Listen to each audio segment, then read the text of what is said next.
Құрметті көрермен, МДТ подкаст мәдени танымдық жоба. Талқыға түсетін тақырыптар сан алуан. Сол тақырыптар маңында қозғалатын ой толғаулармен сіздер келіспесеңіз, әлде керісінше келіссеңіз, осы шығарылымның астында пікіріңізді қалдырып кетуіңізді өтінеміз. Әр көрерменнің ойы біз үшін өте маңызды. Подкаст авторлары мен қатысушы қонақтарымыз саясат, ұлтараздық тудыратын тақырыптар мен діни мәселелерді қозғаудан аулақ. Бейнетаспаны көшіру мен авторлардың рұқсатын алмай қолдану заңмен қудаланады. Ал осы одаққа кірудің қандай артықшылықтары бар негізінен, жеңілдіктері? Жеңілдік артықшылыққа қарамайды, ол суретшінің... Суретші үшін дегенім о? Суретші үшін ол қазір енді ешқандай несі жоқ, Совет үкіметінің кезінде пайдасы болды ғой, бірақ қазіргі таңда ол жаңағы суретшінің өзінің статусына әрине. Енді жай суретші болғаннан жағы шығармашылық ұйымға қатысы бар адам болған дұрыс қой. Әне рас екен, көпшілік жерде бірлік бар жерде тірлік бар деген сияқты.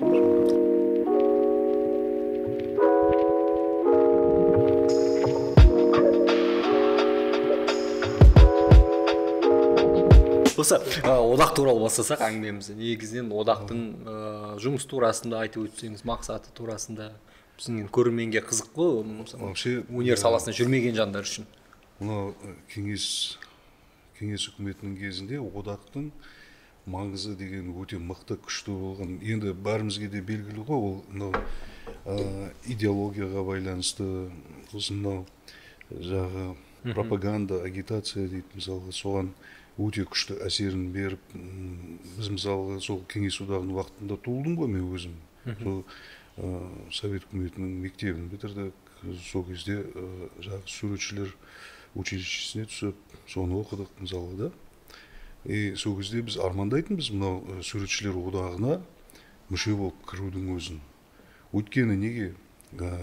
Ол кезде мемлекеттен мықты жағы қолдау бар тұғын. Ол кезде мемлекеттің өзінен, мемлекеттің саяси бейнелеу өнеріне қатысты жағы ықпалы өте көп жағы жақсы беретін. Енді жай суретшілер, мысалға, ешқандай одақта жоқ суретшілер, енді любитель дейміз ғой, мысалға. Сол суретшілер, мысалға, жағы сол суретшілердің өздерінің художественный фонд болатын. Арнайы. Сол жерде өздерінің жағы дүкендері болатын да. Сол дүкендерден суретшіге байланысты жағы құралдардың барлығы сатылатын. Оны жай көшеден келіп адам сатып ала алмайтын. Оны тек қана сен суретшілер одағының мүшесісің ба, сен книжкаң бар, сен ала аласың. Кәсіби құралдар алып кәсіби құралдар алуға, сосын жағы мынау мемлекеттік тапсырыстар бар. Соларды орындауға суретшілер одағының ықпалы күшті. Мемлекеттік тапсырыс деген ол, значит, шығармашылық суретші үшін жағы өзінің асырай алатындай, өзінің отбасын асырай алатындай, ол қаржы ғой, ол жұмыс қой кәдімгі.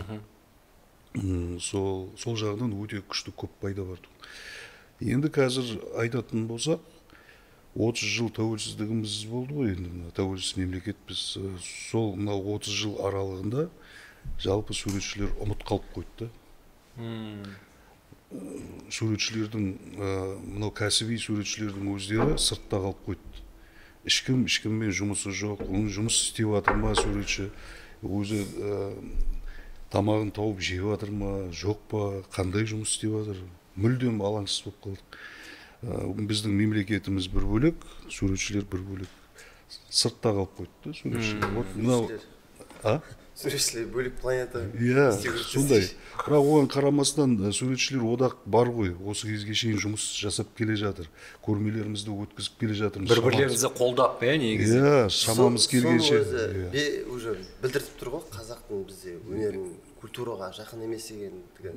Мысалға, Еуропада біз болдық қой, гастрольмен. Вообще, ол жақта Еуропада художниктер қаласы дейді, Парижде мысалы. Картина нелерді бірнеше миллионға бағалайды. Ол жақта өте жоғары деңгейде істейді. Деревня художников дейді ғой, сондай нәрселер бар. Целый ол деген бір пласт қой сондай жағы. Вообще, былай жалпы айтатын болсақ, суретшілердің жалпы мынау суретшілер одағының ол кәсіби суретшілердің мынау маңыздылығы бар ғой негізі. Ол деген жаңағы музейге барсақ, музейлерімізді қарасақ да, мынау алдағы біздің мынау қазақ елін дүркіретіп кеткен ол мынау кеңес одағының кезінде жаңағы 60-шы жыл деп суретшілерді айтады ғой, жаңағы 60-ті суретшілер. Ол Салихиддин Айтбаев, мысалға Тоқболат Тоғысбаев, жаңағы біраз Сахи Романов, біраз суретшілер, олардың бәрін атай берсек ұзақ уақыт керек та атап өтуге.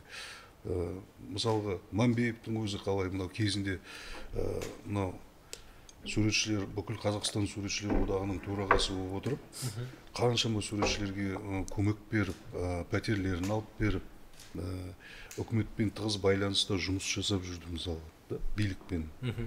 Оның барлығы ол кісінің еңбегі өте мол, керемет жаңағы, әсіресе суретшілер одағына жасаған жақсылықтар, суретшілерге жалпы жасаған жақсылықтары да, оны қазіргі кезге дейін біз айтып жүреміз. Жаңағы армандан кетеді ғой, неге мен армандап жүрдім да, жаңағы суретшілер одағына мүше болуға. Ол сондай жаңағыдай үлкен профессионалды жаңағы кәсіпқой суретші болуды, мысалы сол адамдармен араласып, жаңағы сол үшін оқыдым ғой. Енді мен кезінде бала кезімізде, мектеп оқып жүрген кезімізде ата-анамыз бала сурет салған жақсы көреді екен деп, соны байқап, мынау суретшілер мектебіне береді ғой. Ол кезде Қызылордада, өзім Қызылорданың тумасы ғой. Сол кезде суретшілер мектебіне береді. Оны экстернін бітіріп, жаңағы аттап кетіп отырып, бітіріп өткені енді мұғалімдер көріп отыр ғой жағы. Мен жағы потенциалымды жағы енді дарынымды байқап сөйтіп неғылған шығар деп ойлаймын енді. Сол кезде сол ертерек бітіріп қойдым да, әлі мен мектеп оқып жатырмын, жағы енді училищеге түсу үшін ол кезде 8-ші сыныпта бітіру керек. Соны 8-ші сыныпта бітіру керек. Сонда жағы оған дейін уақыт бар, не бар, спортпен айналыса бастадым, бір жағынан сурет салып. Енді сонда мынау кейін Әбілхан Қастеев атындағы көркем сурет училищесіне апарып, жаңағы әкеміз, соған барып оқуға түсіп кеттім мысалы. Оны бітіріп, оқып, армиямыз бар, онан жұмыс жасап, сонда әрі қарай оны оқуды көздеген жоқпын. Как раз мына 94-ші жылдары 93-тен бастап мына өзіміздің теңгеміз шықты ғой. Бірақ теңгеміз бірден құрдымға кетті, бірден. Ешқандай жұмыс жоқ, заказ болмай қалды как раз сол кездер, сол заманда. Заман өзгерді. Сосын не істеймін, ақыры өнер ешкімге керек емес кездер ғой. Иә, сөйтіп онда оқиын деп университетке түстім. Университетімді бітіріп оқып алдым. Соның арқасында университетті как раз қызыл дипломға бітірдім. Соның арқасында мынау мұғалім болып, ұстаздық етіп, уже университетте сабақ беріп, осы кешегі күнге шейін, 19-шы жылға шейін, Сәкен Сейфуллин атындағы Қазақ агротехникалық университет бар, сонда архитектура факультетінде, сонда сабақ, сәулет факультеті. Сіздерге жақын тақырып қой. Иә, енді мынау сәулетшілерді, дизайнерлерді жағы сурет сабағынан пәннен жағы сабақ беріп, үйретіп, соларды. Енді ол негізін ғой, негізін студент оқушыларға біз основы дейді. Основасын, негізін жағы құрып оқытып сөйтіп берсек. Лекцияны да оқыдым, бейнелеу өнер тарихынан. Сол келгеннен бастап, сол жерде жұмыс істегеннен бастап, жағы лекцияларымды оқып, бейнелеу. Енді аға, сіздің арманыңыз болды кезіндегі, мысалы кеңес үкіметінің кезінде, енді қанша қиындық болса да, 90-шы жылдар өте қиын кездер ғой, енді біз енді жатырмыз ол кезде. Дегенмен білеміз бұл кезеңдерді. Дегенмен қиындыққа тайсалмай осы салада қалдыңыз. Енді әдеке қызық, сіз кейінгі ұрпақтың өкілісіз. Екі ұрпақ деп айтсақ болады ғой енді сіздерде. Екі түрлі ұрпақ. Ал сізді не қызықтырды бейнелеу өнерінде, осы көркем өнерде? Енді мен өте кейінгі ұрпақ емеспін, енді мен де бір 80-ші жылғы, 86-мыз ғой, сол ортасында. Мен де өзім ата анамнан берілгені ғой да, папам да мамам да екеуі де суретші, ол қанымыздан берілген. Отбасымызда 6-ымыз, барлығымыз сол суретке жақынбыз көбіне. Енді біздің отбасымызда көбіне не андай физик там, не болмаса там бухгалтер болатын ондай нәрселерге, ақын ондай нәрсеге онша емеспіз. Көбіне бізден қайсымыз болсақ та, сол барлығымыз суретке жақынбыз. Музыкаға жақынбыз, биге жақынбыз деген. И соның ішінде мен енді өзім худграфқа түсіп, сол сөйтіп суретпен айналысып, сөйтіп осылай соннан осылай мүсінге кірістік дегендей. Енді художниктар туралы айтатын болсам, художниктар енді көбіне былай алып қарағанда, художник деген ол принтер секілді ғой, принтер, фотограф секілді ғой. Көзі фотоаппарат, сізді мысалы натурадан қарап салған кезде ол сізді қарайды, фотоға түсіріп алады, мысленно оймен. Сосын кенепте ақ параққа қарап отырады да, қарап отырып бүйтіп қарап отырсаңыз осылай салады олар. Сол көреді, түсіреді, анаған көшіреді, көреді, түсіреді. Сол секілді ол суретте де болса, мүсінде де солай кетеді. Натурадан қарап отырады да, сезіп отырып 3D принтер секілді саусақтары. Енді заманауи немен тілмен алып қарағанда принтер жаңа нелер сондайлар шығып кетті, сол бойынша. Қанша жерден принтер шығып қалған не болса да, қолөнерге жетпейді ғой. Қолөнер деген қолөнер болып қалады. Художниктар көбіне мысалы, художниктар болмаса, мынандай зданиялар болмаушы еді. Қаншама скульптуралар болмаушы еді. Бұрыннан анау пирамида, нелер, көп нәрселер бәрі сол художниктардың несі бойынша кетеді ғой. Дизайнер, дизайнер бәрі художниктер ғой. Дизайнерді бөліп алған ғой. Медицина надо будет даже. Медицина мамандықтардың өзі художниктар, Леонардо да Винчилар, сол анатомияны зерттеп, антропологияға жақын, антропология адамның бетін болжамдап восстановить етеді ғой. Оның барлығы сол суретшілер арқылы істелінетін нәрсе. Адамның медицина мамандық болмағанда сол ішкі құрылысын бірінші алғашқы сол адамның денесінің ішіндегі көріп, мүшесін көріп, соның барлығы сол художниктер өткен нәрсе. Олар өйткені қиялданып, зерттейді, ізденеді, ананы бәрін эксперимент жасап, изобретение жасап, сөйтіп ізденіп жүреді да.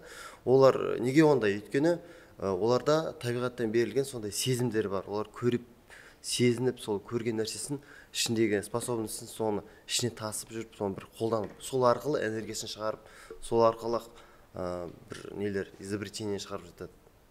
Сол айтады. Жоқ, енді расымен де бітімі бөлек бір өнер ғой. Тылсымға толы өнер. Расымен де мысалы фотографтардікі де үлкен бір өнер, дегенмен суретті қолмен салу, оны барынша тірілту, ол жердегі әсер, энергетика, ол жерде сезіну негізінен қарап отырсақ.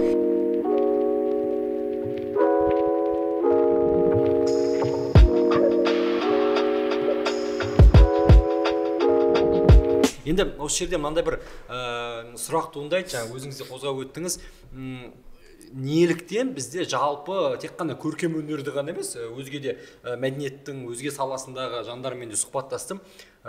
Классикалық музыка болсын, мысалы тіпті қазіргі жазушылардың жағдайда болсын, неліктен бізде кей кезде өнер өз деңгейінде бағаланбайды деген секілді. Расымен де біз таң қаламыз, анау 1+1 деген фильм шықты ғой, суретті атқайды, сатып алған кезде пәленбай миллион қанша деп ше, өзі салып жүріп, ақыр өзінің суретін сатып жібереді ғой нормальный ақшаға. Сол секілді. Сол қуанып қалады ғой соны. Ол енді мынау былай айтсақ бар ғой, ол арасында бар ғой кейбір художник. Жоқ, оның бәрі мынау шығармашылық деген сөздің өзі мынау ол жайдан жай емес қой. Кезінде 19 ғасырда мынау фотоаппарат шықты ғой, да? Оны бәріміз де білеміз. Фотоаппарат шыққан кезде міне кескіндеме, живопись, конец деді жаңағы. Кескіндеме, мынау сурет салудың қажеті жоқ, енді фотоаппаратқа түсіріп аламыз да бітті іліп қоя береміз деген. Бірақ ол олай емес болып шықты ғой. Ол деген мынау кескіндемеші, мынау өнер адамы ары қарай ол образды көрсетіп, ары қарай мынау жағы өзінің әр портрет болсын, портретный жанр болсын да, мынау шығармашылық туындыларда ана адамның өзінің жағы табиғи құпияларын ашып, соны көрсетіп, сондай не қылды да, оны мынау кезінде Франция мемлекетінде суретшілер қайтадан көрсетіп шықты, міне суретші не үшін қажет екенін.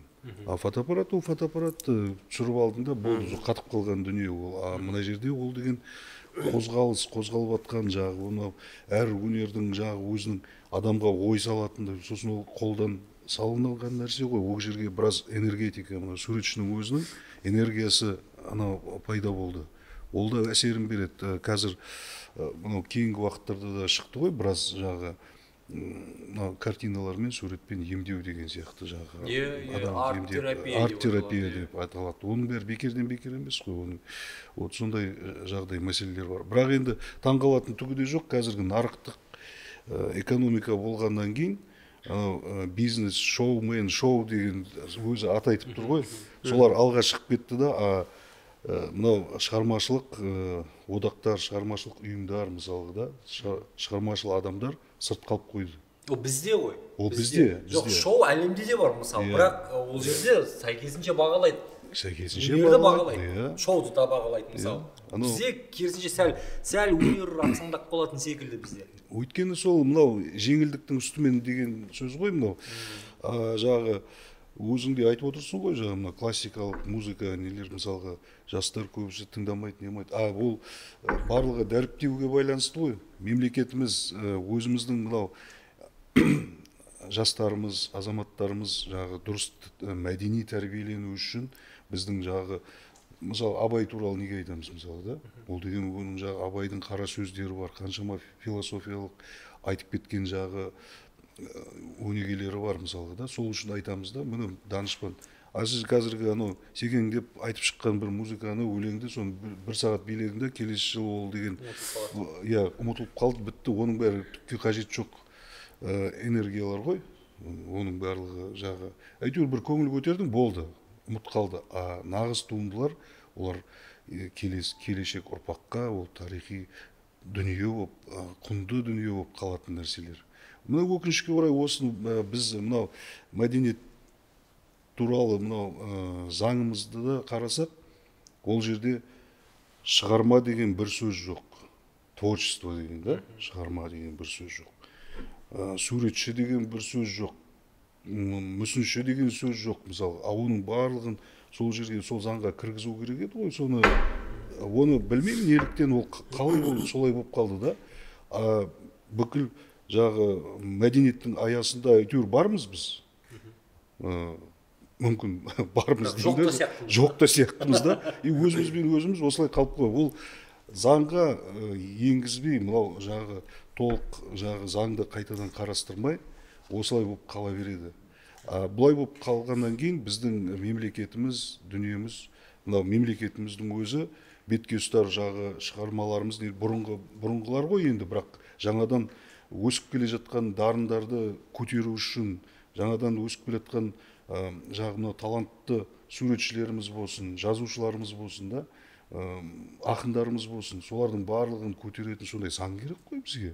Онсыз біз деген құрдымға кетеміз ғой. Руханиятымызды көтереміз. Руханиятымыз, ол анау популяризация дейді, популярный мынау жағы попса дейміз ғой, жаңа музыканда, басқанда оның барлығы дүниеде жетіп жатыр, ол деген оп-оңай ақ. Ол өз-өзімен танымал бола салады. Ол өз-өзімен кете беретін ағым ғой, ол жеңілдің үсті деген сөз ғой енді, ол эфир, воздух ұшып кетеді.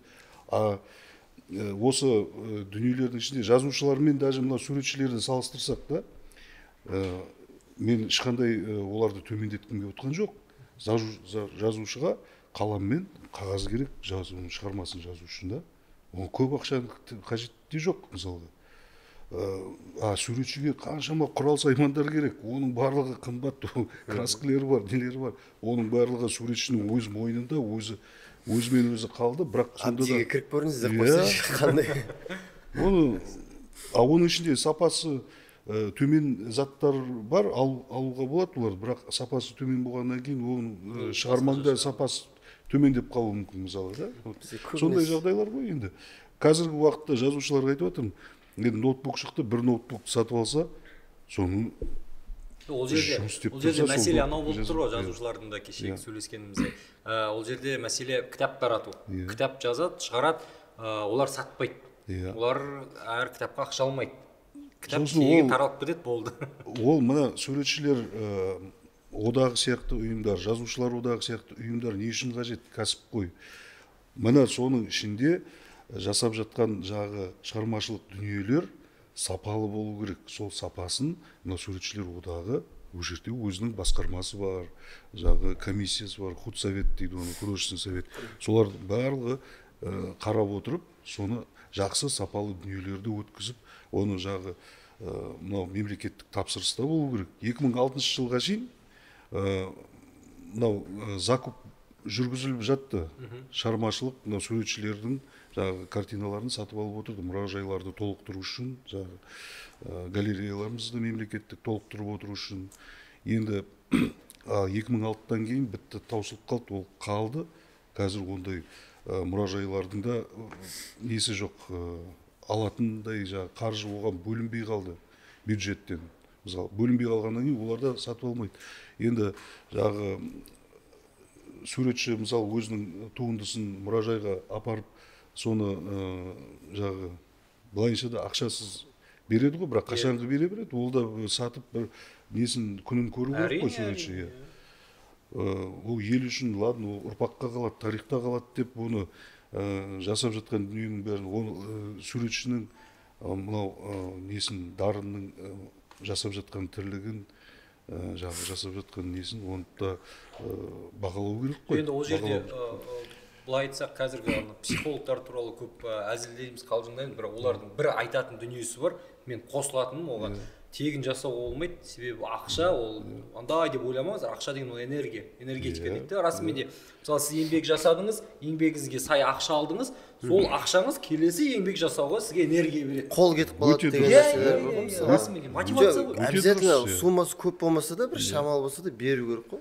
Кішкене араман жасап деген. Мотивация. Енді бұл жерде заң туралы айтып жатырмыз ғой, енді сәйкес кісілерге бұл подкаст жетіп, бәлкім көркем өнер шеберлерінің осындай бір жан айқайын естір. Одан бөлек мен халыққа айтқым келетінім, негізгі бұл жерде біздің тәрбиеге де байланысты секілді. Себебі мені тек қана мен емес, көпшілік адамдар бар шығар. Мектепте де, мысалы, мен балабақша барған жоқпын, үйде шығар бәлкім бір анау әдемілікті, эстетика ғой енді, әдемілікті бағалауды үйретпеген секілді ме, әлде білмеймін, мысалы бейнелеу өнерін пәнін есіме алсақ, біз сурет салатынбыз, біз кішігірім тарихты оқитынбыз, бейнелеу өнері, бірақ болды, сонымен қалды. Мен жаңа мәселені көтергім келіп тұр, қайтадан неліктен біз мысалы француздықтар секілді, итальяндықтар секілді неліктен біз олар келеді суреттер айтты, вау, шедевр, мама мия дейді, ал біз деп ұзақ бетіп қарап тұрады. Бізде неге ондай жоқ? Мен білмеймін оны. Все оправданно. Міне осының барлығы, осы сезе алмай жүрмін. жоқ, осының бәрі біздің мәдениетімізге байланысты ғой. Бізде мәдениетіміз деңгейі төмен жағдайға қалды, төмен жағы мынау жаңағы сияқты ғой, біз мына кәсіпқой суретшілеріміз ғой, біз қарап ананы анықтай аламыз да, мынау нағыз жақсы дүние, мынау сапалы, мықты жағы кәсіпқой суретшінің қолынан шыққан жақсы мықты дүние, оны біз ғана түсіне аламыз. Қарапайым халық соны түсіне алмайды. Европадан алатын болсақ, жағы батысты алатын болсақ, оларда ол мәдениет қалыптасқан жоғары деңгейде, олар суретші емес халқы да ол түсіне береді, мықты мынау туынды екенін мысалға. Олар неге солар сөйтіп деп деп жатқаны сонан. Олардың деңгейі жоғары. Кезінде мынау айта кететін бар, осы талай айтылып жүр ғой, соғыстың кезінде мынау Черчилль мысалға да, білеміз ғой, Англияның премьер-министрі, соны басқарып отырған кезінде Великобританияның. Сол кісі мысалға өзінің нелерін жинаған кезде анау бюджетті қарастырады мысалға да, соны қарап отырады, не қылады, мына жерде бюджеттен жағы мәдениетке бөлінген қаржы қайда дейді да, жағы министр финансовқа айтып отыр да мысалы. Оны қайтеміз, бізде соғыс болып жатыр, мәдениетті қайтеміз дейді. Сонда Черчилль қарап тұрып, мәдениетің болмаса, онда біз не үшін соғысып жүрміз деп айтады. Не үшін? Адам Мәдениет, мынау біздің мәдениетіміз, өзіміздің жеке мынау елбасымыз да кезінде айтып кетті ғой, жақсы мықты сөздерді айтып кетті. Мынау өзіміздің мынау біздің халықтың, мынау Қазақстан халқының өзінің жаңағы коды болу керек дейді. ұлттық коды. Ұлттық коды. Ұлттық код неде жатыр? Ол мәдениетте жатыр ғой. Соның бәрін біліп айтып отыр ғой ол. Мәдениетте жатыр. Бізді бүкіл мынау Қазақстан мемлекеті бар деп, біздің бүкіл өзіміздің мәдениетіміз, өзіміздің мынау шығармашыл тұлғаларымыз соны көрсетеді. Міне біздің идентичность, біздің өзіміздің ешкімге ұқсамайтын осындай халық бар екенін көрсетеді дүниеге. Әйтпесе бәріне ұқсай берсек, жаңағыдай папсақ ұқсап та, оның біздің ешқандай құндылығымыз болмай қалады. Онда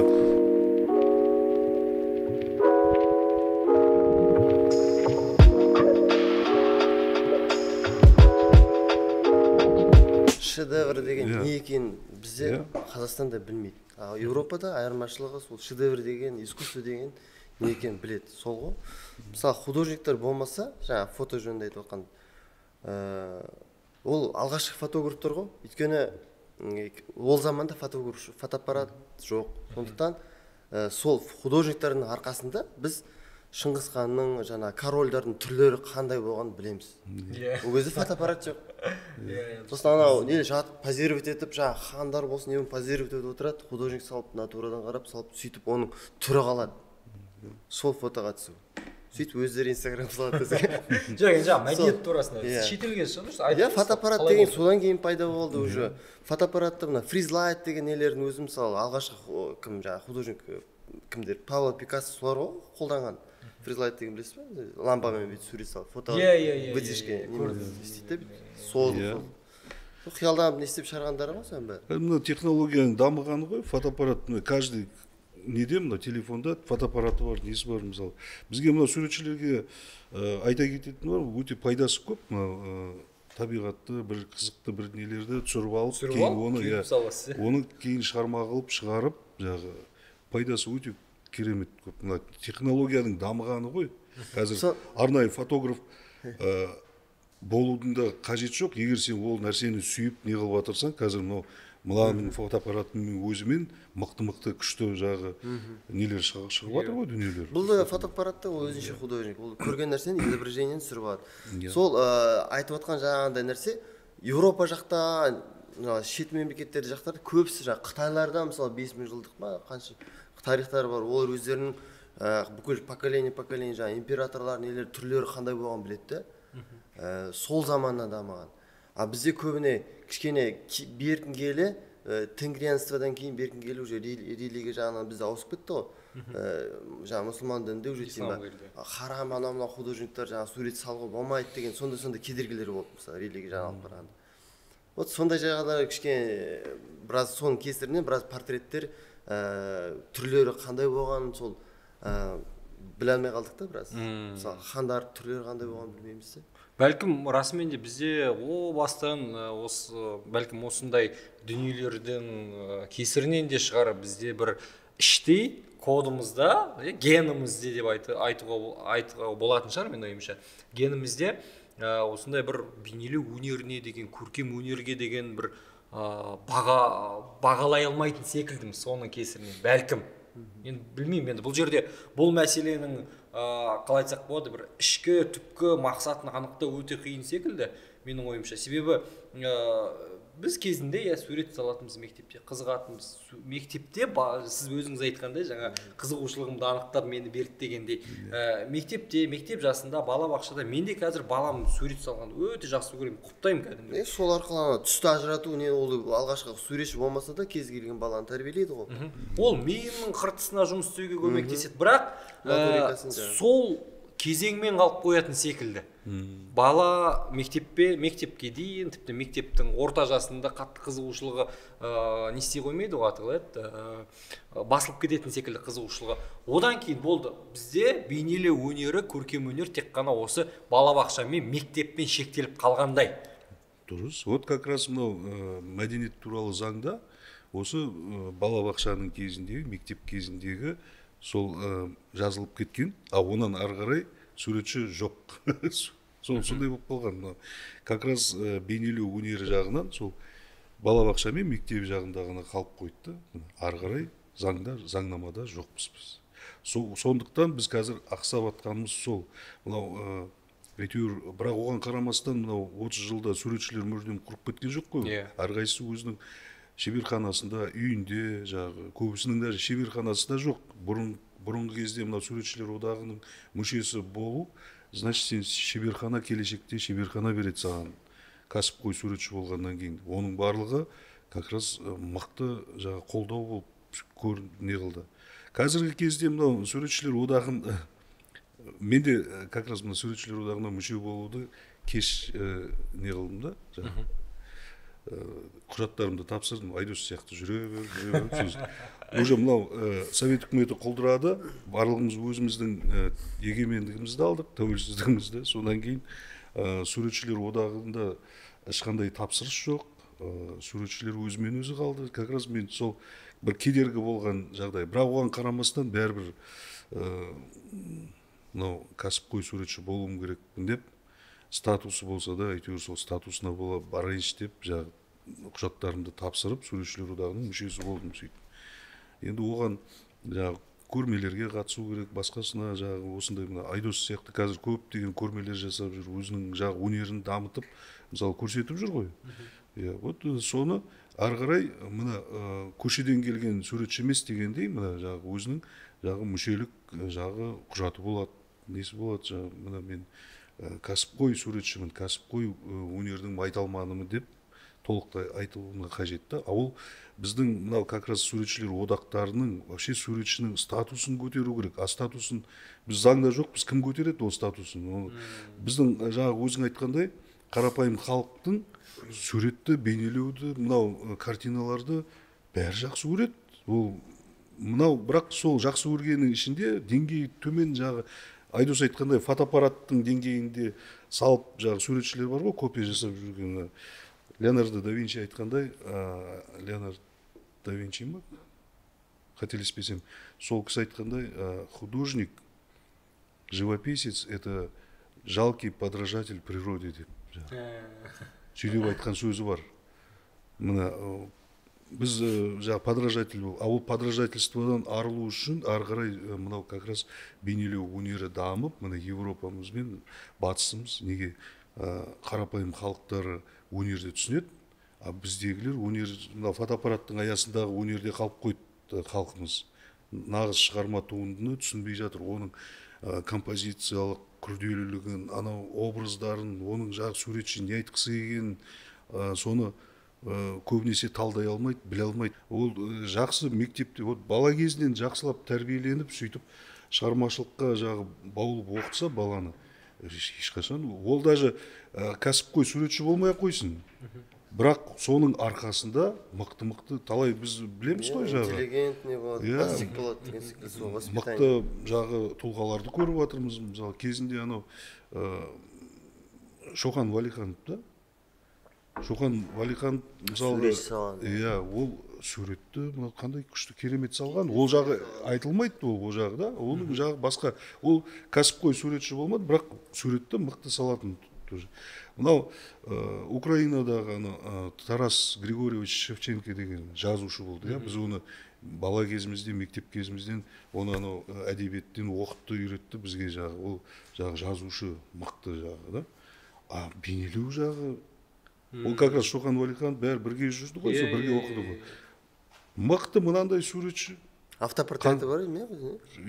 Автопортретін білмедім, бірақ мынау как раз ол мынау Қазақстанда мынау Арал жаққа жіберді да оны ол енді олар географ болды ғой зерттеу керек, не қылу керек. Соның арқасында анау салып, жергілікті халықты салып, портреттерін, табиғатын салып, мынандай мықты керемет жұмыстар. Оны мен кейіннен көрдім да, мысалға. Сол кезде таң қалып қалдым. А оны біздің қарапайым халық бәрі білу керек қой. Соны жеткізбейді. Міне біздің мәдениетіміз. Ол тек қана музейден көретін нәрсе ғана секілді. Оны ақпаратпен де, немен де көріну керек. Музейлердің де шамалы қозғап кетейін да, музейлерінде бізде мысалға Алматыда Әбілхан Қастеев атындағы музей бар. Сосын жаңағы ұлттық бір музей бар Алматыда да, мемлекеттік. Болды, 2-ақ музей. Қандай үлкен қалада, керемет та. А енді оны қоя тұрайық, бізде мынау жағы ұлттық музейіміз, осы жақында ашылған, осы мынау Елордамызда, мысалы. Ұлттық музейден басқа ешқандай нелер қалмады ғой, мынау суретші, именно үлкен музей, 6 адам ғана барсын де. Мынау мысалғы Мәскеуде жағы Третьяковский галерея, мысалғы жағы Пушкиннің атындағы музейлер бар, оның барлығы бейнелеу өнеріне қатысты музейлер жағы. Эрмитаж мысалғы да, Пушкин музейде барлығы жағы суретшілерге арналған жағы, солардың мықты туындылары сол жерде жиналған. Оның барлығы Сталин соғыс кезінде жаңағы айтып атқан, сол кезде мен естігенім, жаңағы үлкен өзіміздің ақсақал жаңағы суретшілеріміз бар ғой, сол кісілерден естігенім, Сталинде кезінде, жаңағы мына соғыстың кезінде қаражат соғысқа жетпей жатқан кезде мәдениетке өлген ғой. Сол суретшілердің мықты жаңағы дүниелерін алып, бір 10 шақтысын ғана ма сатқан ғой енді. Америкаға апарып сатты ма, аукциондан өткізіп да, мысалы. Соған деген қаншама танкілер, техника, самолеттар шығарып, соғыстың несін жөндеп алды, мысалы. Ол деген, ол бейнелеу өнерінің өзінің маңыздылығы соншалық, мынау стратегиялық маңызы да мықты ғой бұның. Дұрыс айтасыз. Енді әншілерді де жамандағым келмейді, енді әншілер жағы секеңдеп өлең айтып жүр ғой, попса дейміз ғой, мысалғы да. Сол кісілердің мысалғы қаражат воздухқа кетіп жатыр ғой. Вообще музыка деген негізі о бастан Леонардо да Винчи айтып кеткен ғой, музыка это сестра живописи дейді да. Мынау кескіндеме өнерінің қарындасы дейді да. Өйткені мынау художникте кім айтып жатыр ғой, Айдос. Мен музыкантты жақсы, бәріміз мынау суретшілер, мынау өнер адамымыз, музыканы барлық жағын жақсы көреміз. Музыкамен қос қойып тұр сурет саламыз. Сол сияқты ғой, енді бірақ трактат о живописи Леонардо да Винчидің жазып кеткені, музыка это воздух, это эфир деп жазып кеткен.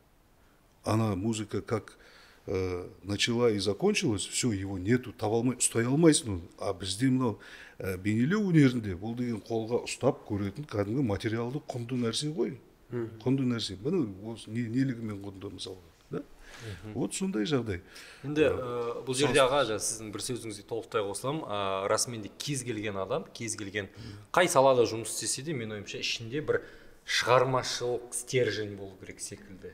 Бір шығармашыл адам болу керек. Ол инженер болсын, ол көлік жүргізушісі болсын, ол өнерге мүлдем қатысы емес адам болсын. Мысалы, инженерлердің өзі, мысалы, тіпті программисттерді айтайық, бағдарламашылар, бір бағдарлама шығарады, жаңадан қосымша шығарады, неге телефондарға, смартфондарға. Олар ойлайды ғой, бір нәрсені ойдан шығарып ұйықтап жатып, немесе бір жаққа келіп айтып, ойына келеді, былай істесем болады екен ғой деген секілді. Осының барлығы шығармашылық қой негізінен. Кезінде суретке қызыққаны, әнге қызыққаны, биге қызыққаны, соның барлығы түбінде пайдасын алып келеді ғой. Фундаменті бар ғой, ар жағында фундаменттер көмектеседі ғой. Жаңағы мысалы, сіз бір пайдасын айттыңыз, интеллигент болады адам. Кез келген жерде, кез келген ортада әртүрлі тақырыпта әңгіме айта алады, сөйлесе алады. Бірақ одан бөлек өзінің кәсібіне де көмектесетін дүние ғой негізден.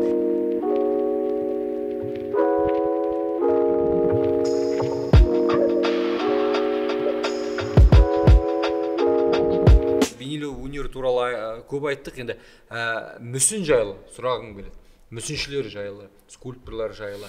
Енді соңғы ең білмеймін енді әлеуметтік желіде болсын, телевизияда болсын, танымал мүсіншілердің бірі өзіңіз болдыңыз, жасаған мүсіндеріңізге байланысты. Осы турасында қазір бізде жалпы мүсіншілердің жай күйі, тыныс тіршілігі турасында айтып өтсеңіз қысқаша. Мүсінші мен кескіндемешілер, художниктер сол бәрі бір ғой. Бір бағыт. Просто кейбіреулер сурет салып, қосымша мүсінді десе, мен өз басым мысалы суреттен мысалы бір аяғысынан бір заказ түсіп қалса, живопистен картиналар, портреттер, оны да сала беремін мен. Өйткені мен студент кезінен бастап бәріміз соның барлығын өтеміз біз. Негіз ол бейнелеу өнер, бейнелеу өнер, соның барлығы. Просто ана жерде сен жаңағындай немен глинамен жұмыс жасайсың, пластилинмен жұмыс жасайсың, ары уже заманауи бағыт бойынша силиконмен кетіп қаласың деген секілді соның бәрі. әр суретшінің өзінің жаңағы несі болады ғой, приоритет дейді ғой, өзі мысалға жаңа Айдос айтып отыр ғой, бәрімен де айналысамыз ғой, мүсін мен де мүсін жасағым келді, бірақ мен ана живописке көп кетіп қалдым мысалы да. Оны бәрі де жасалады. Оның жаңағы негізін бәріміз өттік қой, оқып жүрген кезде өттік. Мына суретшілер одағына как раз мынау жаңағы бейнелеу өнер жағынан жаңағы диплом болу керек та, жаңағы бітірген туралы кәсіпқой мына сол үшін де мынау қиындау кейбір осындай арнайы оқуларды бітірмеген суретшілеріміз бар, кейбіреулер бар, мықты суретшілер бар, бірақ сонан анау именно соны оқымағандығынан жаңағы өте алмай қалып отыр. Өйткені біздің бейнелеу мынау суретшілер одақтың уставында жазылып тұр жаңағы заңында. Тек қана жаңағы арнайы осыны оқуын бітірген суретшілер, оның ішінде де ол бітірсе де жаңағы барлығы өте береді деген сөз емес, оның ішінде мына мықты тұлға өсіп келе жатыр, мықты суретші өсіп келе жатыр деп, міне осыдан кейін ғой кәсіпқой жаңағы шығармашылық одақтар дейді, профессиональный художник да, мысалы. Сондай жерлер бар.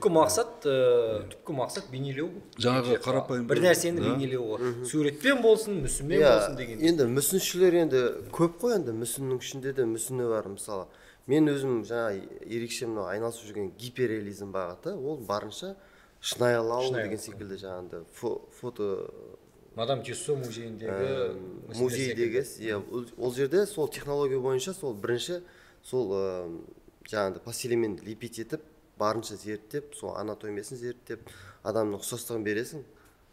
Сосын бар ұқсастығын бәрі основа дейді ғой, бәрін жасап алғаннан кейін уже детальға кірісесің. Деталь енді барынша ана жасап тұрған адамның тұлғаның жаңағы максимально бүкіл детальдары бәрі болу керек, қырынан алдынан сол ұсақ түйек әжім нелерін бәрін зерттеп көшіріп текен-теке өтірік наугад істемейсің, бәрін қалай көріп тұрсың солай беріп барынша шынайы істеп, сосын барып форма аласың, форманы алғаннан кейін барып силиконмен құясың, бір жерден шашын қадап, сосын жаңағы бағыты бойынша оның бәрін білім көрсің да, сөйтіп жасап.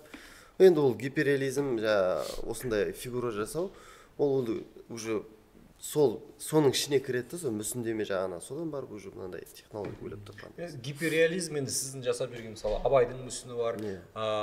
Сол мүсіндер мысалы қарапайым халыққа кәдімгідей вау дейтіндей бір пікір қалдырады негізінен. Барынша шынайы болғаны ма, бәлкім қасында тұрған секілді. Өйткені көбісі мүсіншілер жасайды, көбісі жасайтын мүсіншілер жеткілікті. Бірақ мүсіннің ішінде де мүсіншілер бар да, кейбіреулері шыдамы аз мүсіншілер болады. Ана ұсақ түйек, ол мен талай алдыма келіп айтып жүрген мүсіншілер бар ғой.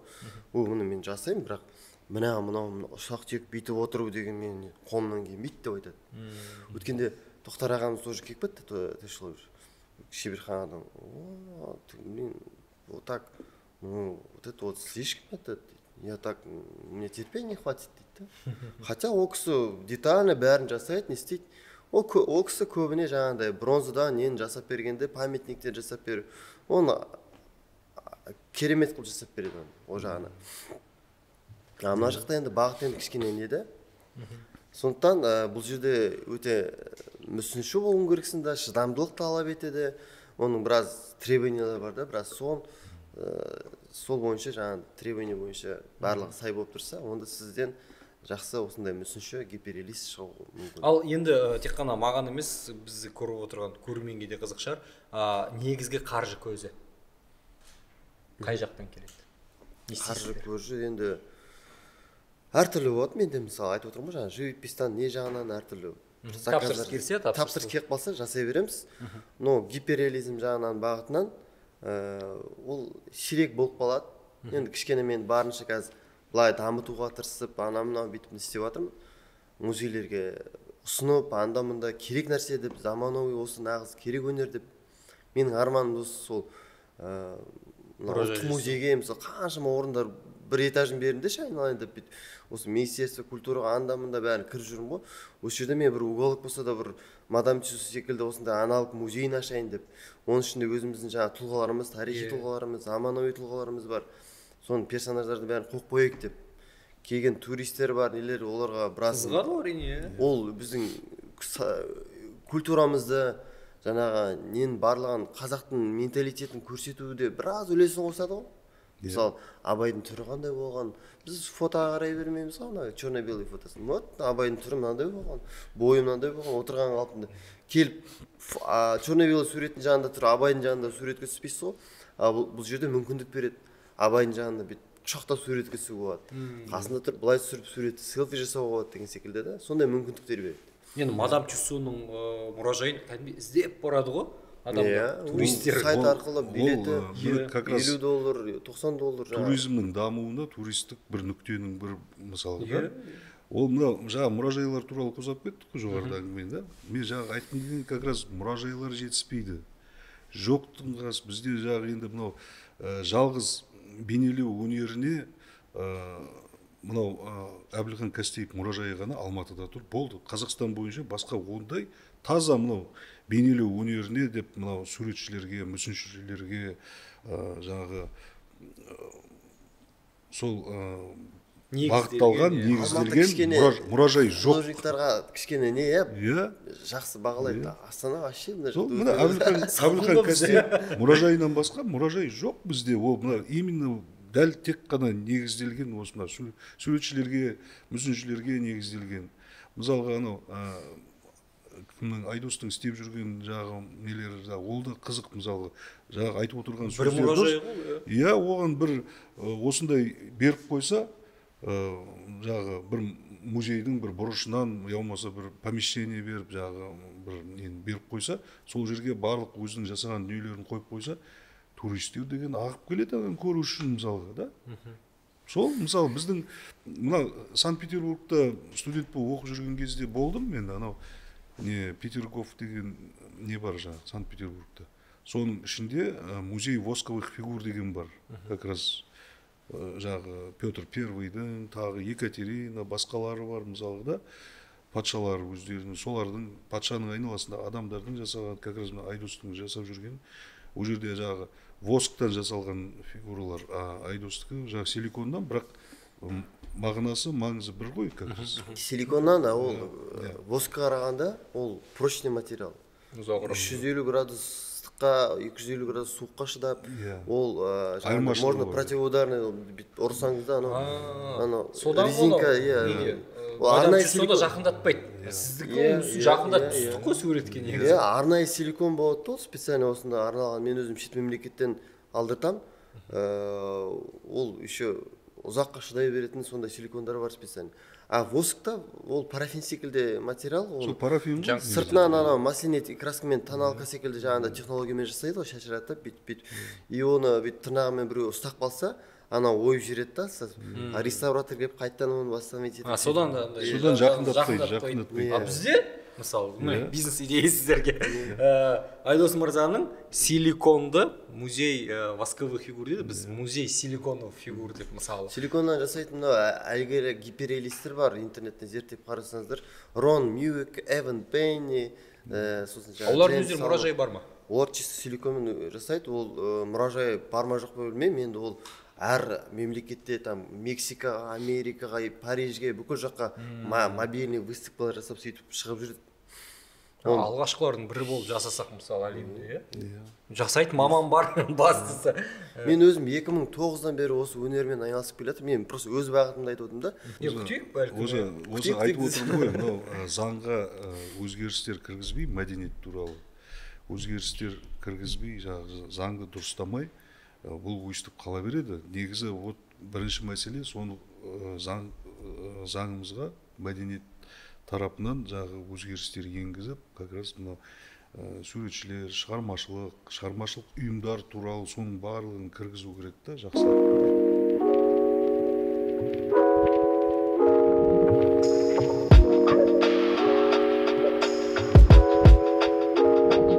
Жалпы Қазақстандағы әрбір маман иелердің мысалы осындай бір одақтары болады өзара, жазушылар одағы, суретшілер одағы, кәсіподақтар одағы бар бәлкім. Әр қайсысына енді әр маман иесінің мүддесін қорғайтын бірінші кезекте сол одақ болу керек қой.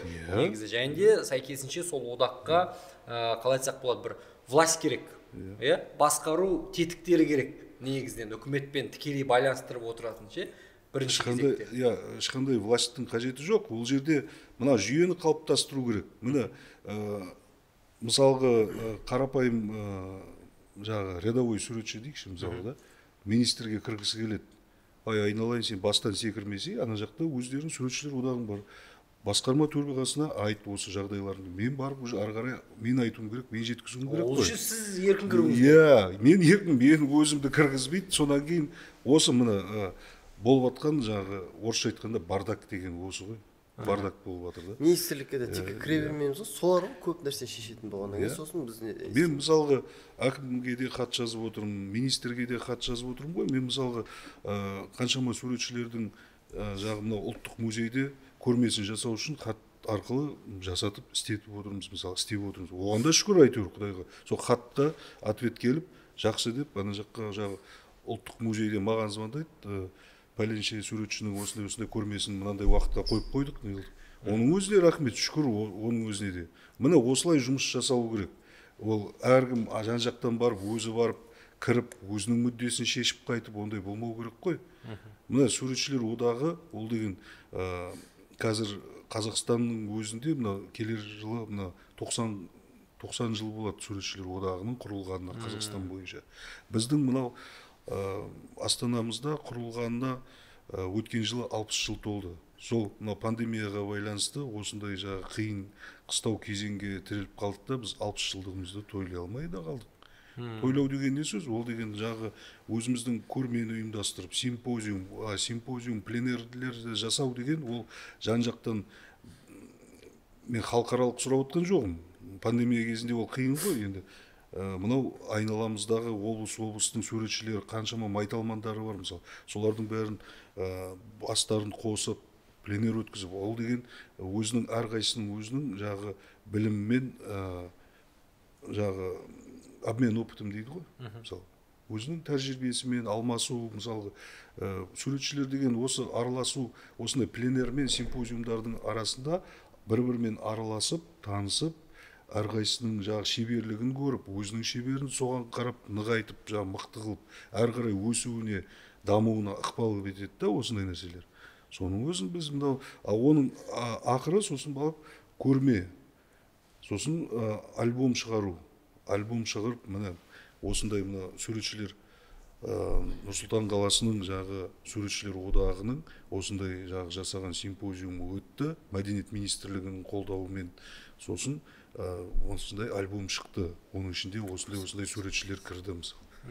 Жақсы ғой да? Орталықтандырылған жүйені қалыптастыру керек қой қысқасы. Орталықтандырылған, біздің мәдени жағы тарихи құндылығы бар жұмыстар жасалып жатыр. Мысалы, шығармашылық жағы суретшілеріміздің қолынан сондай дүниелер шығып жатыр.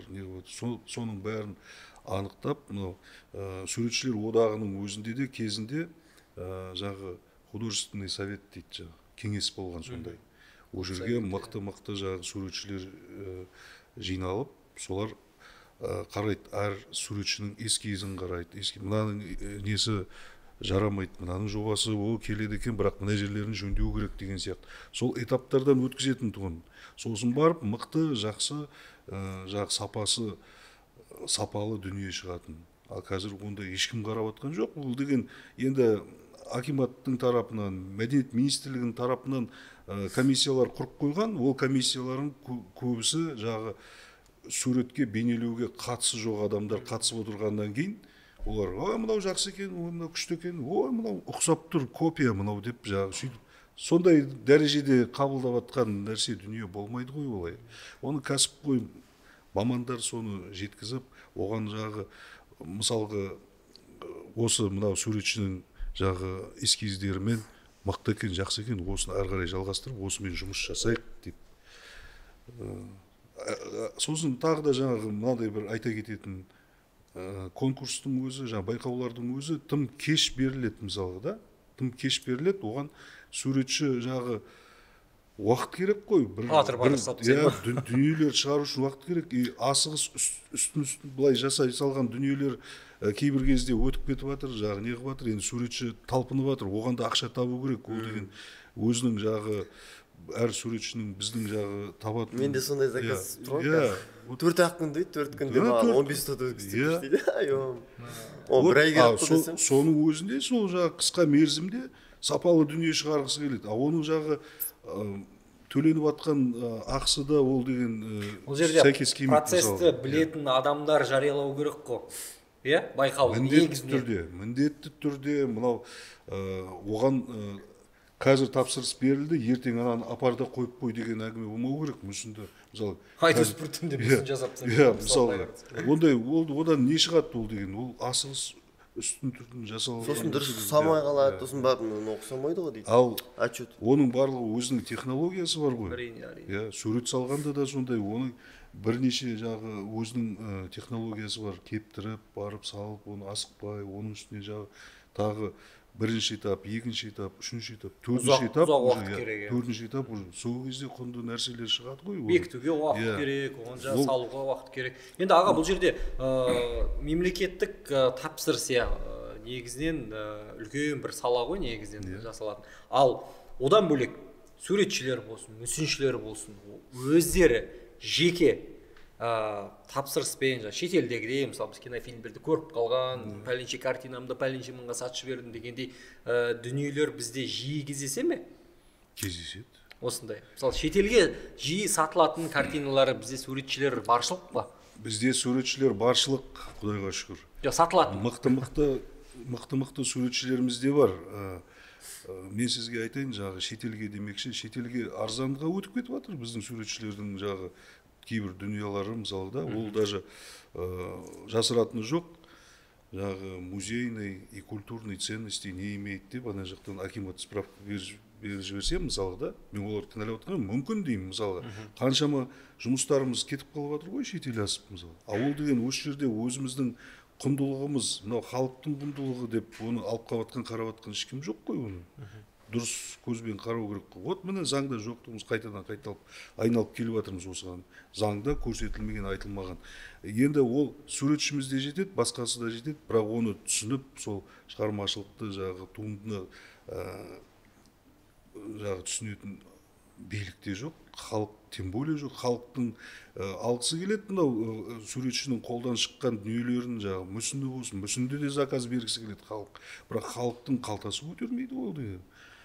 40%-дан аса 60%-ға жеткілікті біздің халықтың әлеуметтік жағдайы жоғары жақсы болса, мысалы да, мынау шетелде, батыс елдегідей мысалы да, сондай әлеуметтік жағдайы мықты болса, ол сатып алады дүниені, осы жерде қалады сонда.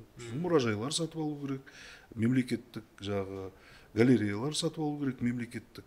Мына өзіміздің халқымызды, өзіміздің жағы суретші жағы шығармашылық майталмандарымызды осы жерден мемлекет біріншіден көтеру керек қой, көтеріп, дәріптеп, сосын барып, уже шығару керек. Оның барлығы тарихта бар, ол кезінде Италия мықты несімен шығып кетті да, суретшілер. Олар өздерінің суретшілерін, Леонардо да Винчи, Микеланджело, оларда өзіміз сияқты суретшілер ғой, мысалға. Сол бастап, сөйтіп салып жүрген, оны алды да өздерінің мемлекеті көтерді, дәріптеді, соларды мықты заказдарды берді, мысалға. Сөйтіп барып, олар тарихта қалып отыр, мысалға. Бүкіл Италияға қазір өлгеннен кейін Францияда кезінде мысалы өзінің француз суретшілерін көтеріп алды да, жағы Парижді, это Мекка живописи дейді ғой, жағы Меккесі дейді, жағы кескіндемешілердің Меккесі дейді, Парижға бәрі барғысы келеді суретшілер. Міне қайдан туризм жатырған, осында мынада как раз өзің бастап бір-бірімен байланысты ғой. Ол жерде даже анау кафелердің өзінде Пабло Пикассо деген кафе бар, жағы Ван Гог деген кафелер бар. Ол жерге барлық өнердің жағы сол жерде, сол өнердің айналасындағы жүрген адамдар кездесіп, кофе ішіп, бір-бірімен әңгімелесіп, өзінің жұмыстарын, еңбектерін көрсетіп, бір-біріне соны анализ жасап, сөйтіп отырады. Мысалы, қандай керемет та, жақсы. А бізде ондай оны жоқ. Оны мен айтып отырмын ғой, жағы мынау суретшілердің мынау жағы орталықтары әр облысымызда болу керек. Суретшілердің өзінің мықты галереясы бар. Суретшілерге жағы шеберханалары жасап берген. Күзде көп суретшілеріміз өзінің кухнясында отырып, ана жерде красканың иісін шығарып балдарына да жаңағы әсерін тигізеді красканың иісі. Сөйтіп салып отыр, өзінің дүниелерді салып отыр, өйткені ол өзінің жағы жақсы көретін мамандығы, өзінің жағы оқыған соның бүкіл жағы несін неған, бірақ өкінішке орай жағы ақша табу көзі семьясын асырау сол қиын болып кетті суретшіге, өте қиын. Біздің халқымызда мынандай стереотип бар ғой жаңағы, ой суретшіге не тұрады, сала салады ғой дейді да жаңағы. Оған 5 минут сала салатын болып көрінеді халыққа, бізде сондай стереотип, ол олай емес қой, қаншама еңбек етіп, соны оқып, көзінің майын тауысып, сол суретші осындай дәрежеге, кәсіпқой дәрежеге жетем дегенше қаншама этаптардан өтіп, мысалы да, Айдос, дұрыс па? Соның бәрін өтіп, ол сол еңбегі енді дұрыс бағалану керек қой, сол бағаланбай қалып жатыр. Сол енді мәселе өте көп екен, расымен де көзіміз жетті бұл салада. Бұл жерде енді пікір алмасу, бізді көріп отырған көрермендер болсын, қарапайым көрермен болсын, үкімет тарапынан болсын, егер бізді көріп отырса, естіді деген ойдамыз, көрді деген ойдамыз, және бірінші кезекте қарапайым тұрғындарға, көрермендерге айтарым, өнерді бағалай білейік, қолдай білейік, өзіміз қолдамасақ, өзіміз бағаламасақ, қазақтың өнері ешкімге керек емес. Бірінші кезекте. Көп рахмет сіздерге, уақыт бөліп келгендеріңізге. Бұл МДТ подкаст, кездескенше. Рахмет. Рахмет көп.